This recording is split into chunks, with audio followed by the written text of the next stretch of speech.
శ్రీ గురుభ్యో నమః. శ్రీ మహాగణపతే నమః. వరఫలాల కార్యక్రమానికి స్వాగతం. మే 5 నుంచి మే 11వ తారీఖు వరకు చంద్రమాను అనుసరించి గోచార రీత్యా ఈ వారం ద్వాదశ రాశుల వారికి ఎలా ఉండబోతుందని చూద్దాం. తులారాశి వారికి ఈ వారం ఎలా ఉందనేది గోచార రీత్యా చూద్దాం. తులారాశి వారికి వచ్చేటప్పటికి ఈ వారం అనుకూలమైనటువంటి ఫలితాలుగానే చెప్పచ్చు. ముఖ్యంగా ఈ రాశి వారికి వచ్చేటప్పటికి షష్టమంలో రాహుగ్రహ సంచారం అనేది అత్యంత అనుకూలంగా ఉంది. ఇది వృత్తిపరంగా వ్యాపారపరంగా అనుకూలంగా ఒక స్థిరత్వాన్ని కూడా ఇవ్వగలుగుతుంది. కానీ గురువు ఈ రాశి వారికి వచ్చినప్పటికీ సప్తమంలో ఉన్నటువంటి గురువు ఇన్ని రోజులు అనుకూలమైనటువంటి ఫలితాలు ఇచ్చాడు. ఇప్పుడు అష్టమంలోకి రావడం జరిగిందన్నమాట. అష్టమంలో ప్రతికూలమైనటువంటి ఫలితాలుగానే చెప్పచ్చు. షష్టమంలో ఉన్నటువంటి కుజుడు యోగ్యకారకుడు.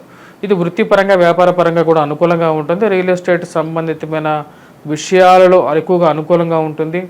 క్రూడ్ ఆయిల్స్లో కానీ స్పెక్యులేషన్స్లో కానీ ఇన్వెస్ట్మెంట్ చేసేటప్పుడు జాగ్రత్తలు అవసరం. క్రూడ్ ఆయిల్స్లో ఇన్వెస్ట్మెంట్స్ అనేది వ్యాపారం చేసేటువంటి వారికి బాగున్నప్పటికీ మీరు మార్కెట్లో ఇన్వెస్ట్మెంట్స్ అనేది అంత అనుకూలంగా లేదు ఈ రాశి వారికి. ఎందుకంటే ఈ యొక్క రాశి వారికి సప్తమంలో ఉన్నటువంటి గురువు అష్టమంలోకి మే 1వ తారీఖున సంచారం స్టార్ట్ అయింది అన్నమాట. అప్పటి నుంచి ఎలా ఉండబోతుంది అంటే ముఖ్యంగా ఈ రాశి వారికి వచ్చేటప్పటికి బాతృ సంబంధితమైన విషయాల్లో అనుకూలత అనేది తక్కువగా ఉంటుంది. మరియు అదేవిధంగా విద్యా సంబంధితమైన విషయాల్లో తగు జాగ్రత్తలు తీసుకోవాలి. కాన్సన్ట్రేషన్ కొద్దిగా జాగ్రత్తగా ఉండాలి. ఆరోగ్యపరంగా కూడా కొంచెం జాగ్రత్తలు అనేవి తీసుకుంటూ ముందుకు వెళ్ళాలి. ఈ వారం మనం చూసినట్లయితే షష్టమంలో 2 పాపగ్రహాలు రాహువు కుజుడు ఇద్దరు కలిసి ఉన్నారన్నమాట. ఈ రాహువు కుజుడు ఇద్దరు షష్టమంలో ఉన్నప్పుడు ఇది యోగకరకమైనటువంటి ఫలితాలు ఇవ్వగలుగుతుంది. పేరు ప్రఖ్యాతులు సంఘంలో గౌరవము గుర్తింపు ఇవ్వగలుగుతుంది అన్నమాట.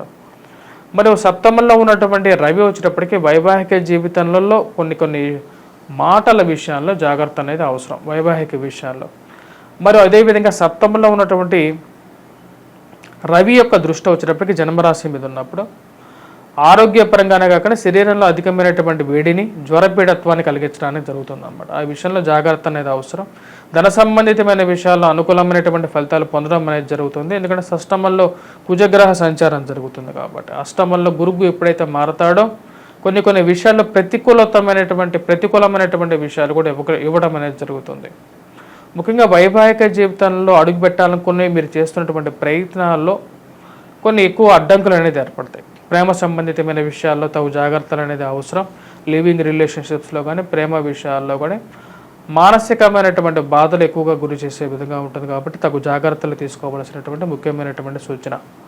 ఈ రాశి వారు చేసుకోవాల్సినటువంటి పరిహారాల్లో ముఖ్యంగా రవిగ్రహ అనుకూలత రీత్యా వచ్చేటప్పటికి సూర్యనారాయణ స్వామిని ఎక్కువగా పూజించాలి.